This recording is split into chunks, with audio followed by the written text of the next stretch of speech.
As ofensas em redes sociais têm sido cada vez mais frequentes. A Raissa Mota conversou com uma especialista para saber como proceder nesses casos.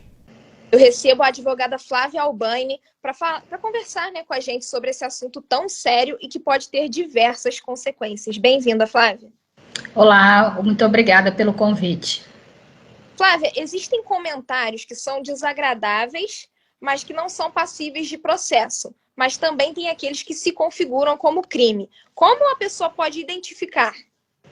Então, no nosso ordenamento existe a liberdade de expressão, que é um direito fundamental de todos nós, e dentro da liberdade de expressão está a possibilidade de emitir uma opinião, inclusive uma opinião desfavorável ou uma crítica a determinada situação, a determinada conduta.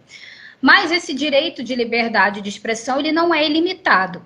Então, o caso concreto vai dizer se a pessoa que proferiu aquela opinião, aquela crítica, ela estava apenas exercendo o direito à liberdade de expressão ou se ela extrapolou esse direito e acabou cometendo um crime. No nosso ordenamento, os crimes contra a honra são a difamação, a calúnia e a injúria.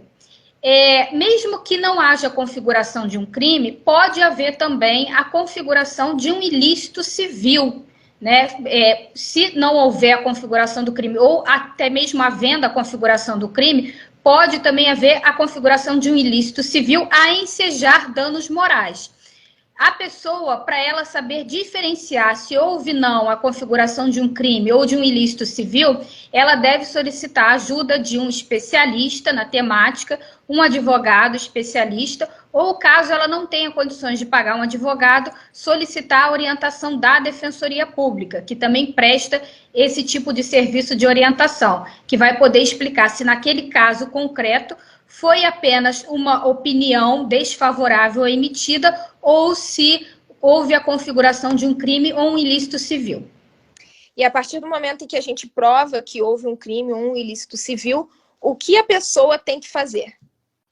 A pessoa deve procurar, no caso de configuração de um crime, ela deve procurar uma delegacia de polícia para registrar um boletim de ocorrência.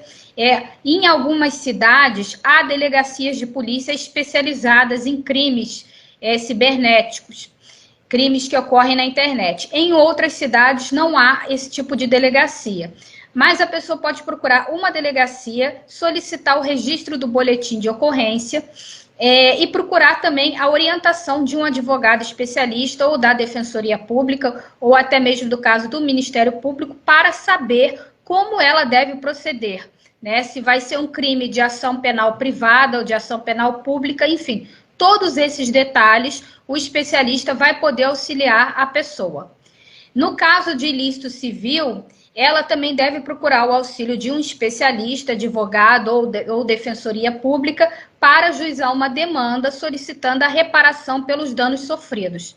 É importante que a pessoa fique atenta aos prazos prescricionais para tomar essas atitudes, porque tanto essas consequências criminais como consequências cíveis, em regra, elas possuem prazos prescricionais, com algumas exceções, ou seja, o ofendido ele tem um tempo, alguns anos, para poder acionar o Poder Judiciário no sentido de ver aquela situação sendo processada e para que o Judiciário dê uma resposta. E no caso a pessoa recebeu uma ofensa, ela tirou um print, mas aí o ofensor foi lá e apagou o comentário, por exemplo. Aquele print ali, ele também serve como prova, mesmo tendo sido apagado? Sim, a pessoa que foi ofendida, ela deve reunir o máximo de provas possíveis. E uma importante prova realmente é a questão do print. E mesmo que tenha sido apagado, se for o caso, hoje em dia já há uma perícia bastante avançada na apuração desses crimes que ocorrem na internet. A internet não é terra de ninguém, a internet também tem que obedecer determinadas regras e leis. Então, já há uma perícia muito avançada para detectar se determinado comentário foi apagado, de que computador aquele comentário foi proferido. Então, a perícia tecnológica já está bastante avançada nesse sentido. E para a gente encerrar, quais penas podem ser aplicadas para esses casos? A pena, ela vai variar muito conforme a situação concreta, né? Como eu disse, no âmbito penal, há 3 crimes contra a honra no nosso ordenamento, que é a calúnia, a injúria e a difamação. Só que esses crimes, eles podem ter circunstâncias que vão aumentar a pena ou que vão diminuir a pena. Por exemplo, já adianto de antemão que crimes cometidos na rede mundial de computadores, na internet, seja a injúria, a difamação, a calúnia, aplica-se o triplo da pena, ou seja, é um crime bastante grave, né? Se ele for cometido em qualquer modalidade das redes sociais dentro da rede mundial de computadores. Então, a pena aqui é triplicada.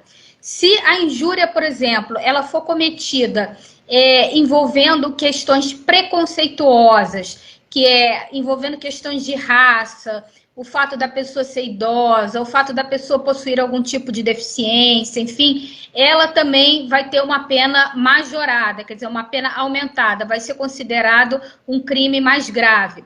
Né? Se for cometido, por exemplo, na presença de várias pessoas ou por meio que facilite a divulgação desse crime, também vai ter uma pena majorada. Então, essa questão da pena, ela varia muito conforme as circunstâncias em que aquele crime foi cometido.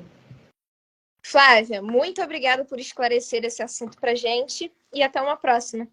Obrigada, eu que agradeço.